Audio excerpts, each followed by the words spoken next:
ভিতৰভাগৰ দৃশ্য ভালদৰে আপোনালোকক দেখুৱাই আছোঁ।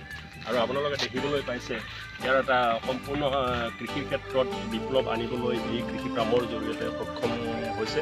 আৰু ইয়াৰ যিবিলাক নিবনুৱা আছে তেওঁলোকে ইয়াৰ কৃষি কৰ্মৰ জৰিয়তে নিজকে সংস্থাপিত কৰিবলৈ সক্ষম হৈছে।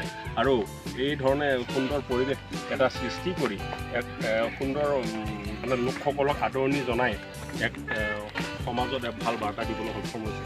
আৰু ইয়াৰ পৰিৱেশটো যি ধৰণে আটকধুনীয়াকৈ ৰখা হৈছে ই নিশ্চয় আমাৰ বাবে বা আমাৰ অসমৰ কৃষি ক্ষেত্ৰত বা কৃষিৰ ক্ষেত্ৰৰ লগত জড়িত লোকসকলৰ কাৰণে এক উদাহৰণ।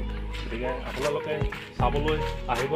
এয়া কন্যাকাৰ মাজমজিয়া কন্যাকা চাম বুলি আহিলে লগতে আপোনালোকেও চাব কন্যাকা বহুমুখী ফাৰ্মৰ এখন সুন্দৰ মনোৰম দৃশ্য উপভোগ কৰিম।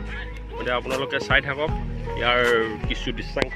আজি প্ৰথম দেখিছে আপোনালোকে এক সুন্দৰ পৰিৱেশ। এই গছ গছনিবিলাক কি ধুনীয়াকৈ শাৰী পাতি ৰোপণ কৰা হৈছে। আজি আপোনালোকক আমি সম্পূৰ্ণ ইয়াৰ পৰিৱেশ ভিতৰভাগ আমি আপোনালোকক দেখুৱাম। আৰু মোৰ সহযোগী ৰাজীৱক ইয়াৰ যি দাঁতি কাষৰীয়া গছবিলাক সেই গছবিলাক সুন্দৰকৈ দেখুৱাবলৈ মই অনুৰোধ জনাইছোঁ।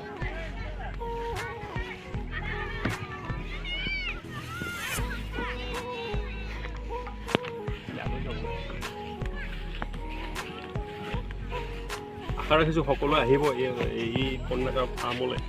আৰু আপোনালোকে অহাৰ পিছত নিশ্চয় মনটো কিছু অলপ পৰিৱৰ্তন হ'ব আৰু মনটো সুন্দৰভাৱে মানে এক সুন্দৰ পৰিৱেশৰ মাজত এক ভাবিব নোৱাৰা পৰিৱেশ খুব সুন্দৰ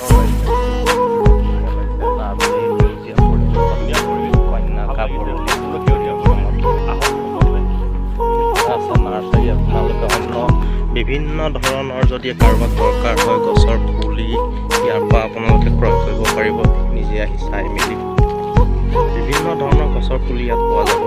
ফুলৰ পুলি পাব, নানান ধৰণৰ বনৌষধি গছ ইয়াত পোৱা যাব। গতিকে আহিব সকলো।